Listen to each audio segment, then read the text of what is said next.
Hi friends, welcome back to my channel. అందరూ ఎలా ఉన్నారు? బాగున్నారా? మేమైతే చాలా బాగున్నాం. మీరు కూడా బాగుండాలని దేవుని మనస్ఫూర్తిగా కోరుకుంటున్నాను. టుడే స్పెషల్ వచ్చేసి ఈవినింగ్ స్నాక్స్లోకి ఇలా చేసి ఇవ్వండి. పిల్లలు స్కూల్ నుంచి రాగానే చాలా అంటే చాలా ఇష్టంగా తింటారు. ఇంతకీ ఇదేంటనుకుంటున్నారా? ఆనియన్ పకోడీ అయితే కాదండి, చాలా అంటే చాలా టేస్టీగా ఉంటుంది. కొత్తగా ఈ విధంగా ట్రై చేయండి. ట్రై చేసి ఎలా వచ్చింది ఏందనేది కామెంట్ బాక్స్లో కామెంట్ చేయండి. ఫస్ట్ టైం మన ఛానల్ ఎవరైనా చూస్తున్నట్లయితే సబ్స్క్రైబ్ చేసుకోండి. వీడియో మాత్రం స్కిప్ చేయకుండా లాస్ట్ దాకా చూడండి. పైన క్రిస్పీగా అండ్ స్పైసీగా చాలా అంటే చాలా టేస్టీగా ఉంటుంది. ఇంతకీ ఇది ఏం పకోడీ అనుకుంటున్నారా? ఆనియన్ పకోడీ అయితే కాదండి, క్యాబేజీ పకోడీ. మీకు ఎంతమందికి తెలుసు అనేది కామెంట్ బాక్స్లో కామెంట్ చేయండి. చాలా అంటే చాలా బాగుంటుంది ఫ్రెండ్స్. ఇది తిన్నారంటే మళ్ళీ వేరే పకోడీ అయితే ముట్టుకోరనమాట, అంత బాగుంటుంది. ఎలా చేయాలనేది చూపిస్తాను, ఓకేనా? ఇక్కడైతే ఒక క్యాబేజీ అయితే తీసుకున్నాను, మీడియం సైజులో ఉన్నది. ఇందులో హాఫ్ అయితే కట్ చేసుకుంటున్నాను నేను. ఆల్మోస్ట్ అయితే అందరి ఇళ్ళల్లో కర్రీస్ కోసం అయితే క్యాబేజ్ తీసుకొచ్చుకుంటాము. క్యాబేజెస్ అనేది చాలా పెద్దగా ఉంటాయి, అప్పుడు హాఫ్ కట్ చేసి కర్రీ చేస్తాము. మిగతా హాఫ్తో అయితే ఈ విధంగా పిల్లలకి స్నాక్స్ చేసి పెట్టండి, చాలా ఇష్టంగా తింటారు, ఓకేనా? ఇక్కడైతే నేను క్యాబేజీని అయితే తీసేసుకొని కడిగేసి మొదలైతే కట్ చేసుకుంటున్నాను. ఇది కట్ చేసేసుకొని ఇక్కడైతే నేను హాఫ్ అయితే కట్ చేసుకుంటా, అండ్ ఇంకో హాఫ్ అయితే కర్రీ కోసం అయితే ప్రిపేర్ చేసుకుంటాం అనమాట. చాలామంది అయితే క్యాబేజ్ తీసుకొచ్చి బోర్ కొట్టేస్తుంది, పిల్లలు కూడా ఇష్టంగా తినరనమాట. క్యాబేజీ కర్రీ చాలామందికి ఇష్టం ఉండదు, స్మెల్ వస్తుంది అని చెప్పేసి. వాళ్ళ కోసం అయితే ఈ విధంగా చేసి పెట్టండి, చాలా ఇష్టంగా తింటారు. స్మెల్ అనేది ఏమీ మనకి అర్థం అవ్వదనమాట. ఈ విధంగా చేసి పెడితే, పకోడీ చేసి పెడితే ఇష్టంగా తింటారు, ఓకేనా? ఇంకా వీటినన్నిటినీ లేయర్స్ అయితే ఊడిపోయినాయి కదా, మడత పెట్టేసుకొని నేనైతే క్యాబేజీని ఈ విధంగా సన్నగా అయితే కట్ చేసుకుంటున్నాను. దీంట్లోకి ఈ విధంగా కట్ చేసి మళ్ళీ అందులో కూడా సన్నగా కట్ చేసుకోవాలని కూడా మనం ఆనియన్స్ ఏ విధంగా కట్ చేసుకుంటామో పొడుగ్గా ఆ విధంగా అయితే కట్ చేసుకోండి. చిన్నగా కర్రీ చేసినట్టుగా అయితే కట్ చేసుకోకండి, అలా చేస్తే మనకి పకోడీ అనేది మంచిగా రాదనమాట, ఓకేనా? నేను చూపించిన విధంగా అయితే కట్ చేసుకోండి. ఈ విధంగా పొడుగ్గా కట్ చేసుకొని మధ్యలోకి కట్ చేసుకోండి. చాలా పెద్దగా ఉంటుంది కదా క్యాబేజీ అనేది, అడ్డంగా నిలువుగా కట్ చేసినప్పుడు 3 పార్ట్స్గా చేసేసి కట్ చేసుకోండి, ఓకేనా? నేను ఇక్కడ ఈ విధంగా మొత్తము చూడండి, నేనైతే హాఫ్ కట్ చేస్తున్నాను పొడుగుండడం కోసము. పెద్దగా ఉన్నాయేమో 3 పార్ట్స్గా చేసేసి కట్ చేశాను, ఓకేనా? మొత్తం అయితే ఈ విధంగా కట్ చేసేస్తున్నా చూడండి. చాలా సన్నగా తరుముకోవాలన్నమాట. ఎంత సన్నగా ఉంటే అంత బాగుంటుంది అనమాట తినేటప్పుడు. చూడండి, ఇంకా మొత్తం అయితే ఈ విధంగా కట్ చేసుకొని ఇదైతే పక్కన పెట్టేసుకుందాం. దీంట్లోకి అయితే ఒక 5-6 అయితే పచ్చిమిర్చి అయితే తీసుకోండి కారం కోసము. అలాగే ఒక పెద్ద సైజు ఉన్న ఆనియన్స్ అయితే తీసుకోండి.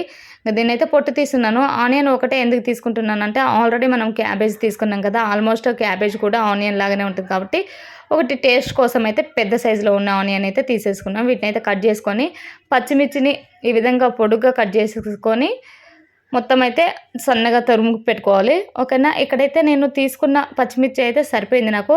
ఒకవేళ మీకు పచ్చిమిర్చి కారం ఉంటే తక్కువ తీసుకోండి. నాకైతే మేము స్పైస్గా తింటాం కాబట్టి ఎక్కువనే వేసుకున్నాము. ఇంకా ఆనియన్స్ కూడా కట్ చేసుకొని పక్కన పెట్టేసుకున్నాను.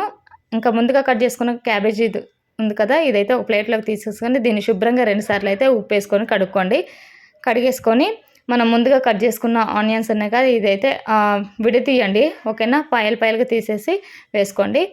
ఆనియన్స్ మొత్తం వేసుకున్నాక అలాగే కట్ చేసుకున్న పచ్చిమిర్చి కూడా వేసేసుకోండి ఇందులోకి.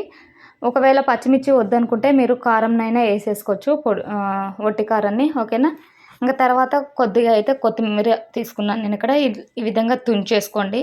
మనకి తినేటప్పుడు అవి తోకలు అనేది బయటికి రాకుండా నేనైతే తుంపేస్తున్నాను. కట్ చేసిన ఆల్రెడీ కట్ చేసినా కానీ పిల్లలు కనిపిస్తే కొంతమంది కొత్తిమీర తినరు కదా, సో నేనైతే పిల్లలు కనిపించకుండా ఉండడానికి చిన్నగా తుంపి అయితే వేసాను. అలాగే కొంచెం కరివేపాకు కూడా వేసుకోండి, టేస్ట్ బాగుంటుంది అనమాట. అలాగే 1/2 టీ స్పూన్ జీలకర్ర, మీ దగ్గర ఓం ఉంటే ఓం కూడా వేసుకోండి, నా దగ్గర తెలియదు. అలాగే టేస్ట్కి సరిపడైతే సాల్ట్ వేసుకోండి. కొంచెంగా 1/2 టీ స్పూను ధనియాల పౌడర్ వేసుకోండి, అండ్ కొద్దిగా జీలకర్ర పిండి వేసుకోండి. అలాగే ఒక చిన్న బాక్స్ నిండి అయితే శనగపిండి అయితే తీసుకుంటున్నాను నేను ఇక్కడ. అండ్ శనగపిండి అనేది ఎక్కువ వేసుకోవద్దు, మరీ తక్కువ వేసుకోవద్దు. మొత్తము మనకి క్యాబేజీ ఆనియన్స్ ఉన్నా కానీ మంచిగా అనిపించదు. మరీ ఎక్కువ ఉండొద్దు శనగపిండి, మరీ తక్కువ ఉండొద్దు, ఓకేనా? నేను చూపించిన విధంగా అయితే వేసేసుకోండి. నాకు ఇందులో ప్లేట్లోకి అంటే కలపడానికైతే చెయ్యి తిరగట్లేదు అనమాట. ఇంకా గిన్నెలోకి వేసేసుకొని మొత్తం ఈ విధంగా కలపాలన్నమాట. ఒక్క చుక్క వాటర్ కూడా వేయద్దనమాట. అండ్ ఇలా చేస్తే క్రిస్పీగా వస్తాయి అండ్ టేస్ట్ కూడా చాలా అంటే చాలా బాగుంటుంది. ఒక్క చుక్క వాటర్ వేయద్దు. ఆల్రెడీ మనకి ఆనియన్స్లో వాటర్ అనేది ఉంటుంది, క్యాబేజ్లో వాటర్ అనేది ఉంటుంది కాబట్టి వాటర్ అనేది వేసుకోవద్దు. ఓకేనా. ఇంకొంచెం పిండి వేసుకున్నాను నేను ఇక్కడ. చూస్తుంటే మనకు అర్థమైపోతుంది అనమాట కలిపేటప్పుడు పిండి ఉన్నదా లేదా, ఎక్కువ ఉన్నదా తక్కువ ఉన్నదని కనిపిస్తుంది. తక్కువ కొంచెం కొంచెం వేసుకుంటూ కలుపుకోండి. తక్కువ ఉన్నట్లయితే ఎక్కువ కొంచెం వేసుకొని కలుపుకోండి. ఓకేనా. నేనైతే ఈ విధంగా కలుపుకుంటున్నాను. చూడండి పిండి ఏ విధంగా ఉన్నదనేది మనకి ఎక్కువ లేదు అక్కడ, మరి తక్కువ లేదు. పిండిని అయితే చూపిస్తా చూడండి. ఈ విధంగా మొత్తం కలిపేసుకోండి. మనకు బలం ఎంత ఉన్నదో అంత బలమంతా ఉపయోగించండి. ఎందుకంటే వాటర్ వేసుకోకుండా చేయడం వల్ల క్రిస్పీగా వస్తాయి అన్నమాట. ఓకేనా. చూడండి ఇక్కడ మనకి పిండి అనేది ఏ విధంగా ఉన్నదో చూసారుగా ఫ్రెండ్స్. ఎక్కువ లేదు మరీ తక్కువ లేదు, మీడియంలో ఉందన్నమాట శనగపిండి. ఒకవేళ మీకు ఇందులోకి కార్న్‌ఫ్లోర్ వేసుకున్నా పర్లేదు, బియ్యపిండి వేసుకున్నా పర్లేదు అనమాట. మొత్తం కలిపేసుకొని ఒక 10 నిమిషాలు అయితే పక్కన పెట్టేసుకుందాం. 10 నిమిషాల తర్వాత పిండి అనేది బాగా నానిపోతుంది అనమాట. ఇంకా స్టవ్ ఆన్ చేసేసి కడాయి పెట్టేసుకొని డీప్ ఫ్రైకి సరిపడా ఆయిల్ అయితే వేసేసుకోవాలన్నమాట. ఆయిల్ అనేది హీట్ అయిన తర్వాత మంటని మీడియం ఫ్లేమ్లో పెట్టేసుకొని వీటినైతే ఫ్రై చేసుకోవాలన్నమాట. ఓకేనా. చూడండి ఇక్కడ మనకి మంచిగా నానిపోయిందనమాట 10 నిమిషాల తర్వాత. ఇంకా ఆయిల్ అయితే హీట్ అయిన తర్వాత మొత్తం ఈ విధంగా పకోడీలాగా వేసేసుకొని ఫ్రై చేసుకోవడం అనమాట. చాలా అంటే చాలా బాగుంటుంది ఫ్రెండ్స్. అసలు ఈ పకోడీ తిన్నారంటే ఇంకా మళ్ళీ ఏ పకోడీ వద్దనమాట, అంత టేస్టీగా ఉంటుంది. ఒకసారి ఈ పకోడీ టేస్ట్ చేశారంటే మళ్ళీ ఆనియన్ పకోడీ కానీ ఇంకే పకోడీ వద్దంటారు అనమాట. అంత బాగుంటుంది. మీరు ఎంతమందికి తెలుసు ఇది అనేది కామెంట్ చేయండి. అండ్ టేస్ట్ కూడా చేశారా లేదా కామెంట్ చేయండి. ఓకేనా. ఇంకా మొత్తం అయితే గోల్డెన్ బ్రౌన్ కలర్లో వచ్చేలాగైతే చూసేసుకోండి. ఇక్కడైతే మంచిగా ఫ్రై అయిపోయినాయి. నేనైతే ఇంకా తీసేసుకుంటున్నాను. చూడండి ఆయిల్ కూడా చాలా అంటే చాలా తక్కువ పీల్చుకుంటుంది, ఎక్కువ ఏమి ఉండదు. అండ్ పిల్లలు స్కూల్ నుంచి రాగానే స్నాక్స్ లాగా ఇవ్వచ్చు, లేదా వాళ్ళకి బాక్స్లోకి స్నాక్స్ లాగైనా పెట్టచ్చు. చాలా అంటే చాలా బాగుంటుంది ఫ్రెండ్స్. అండ్ టీ టైంలో కూడా టీ తాగుకుంటూ స్నాక్స్ తిన్నా కానీ చాలా బాగుంటుంది. అండ్ పిల్లలు పెద్దవాళ్ళు చాలా ఇష్టంగా తింటారనమాట. ఒకసారి అయితే మీరైతే ట్రై చేయండి. ఇంకా మొత్తం అయితే ఫ్రై చేసేసుకొని గిన్నెలకైతే తీసేసుకున్నాను నేను ఇక్కడ.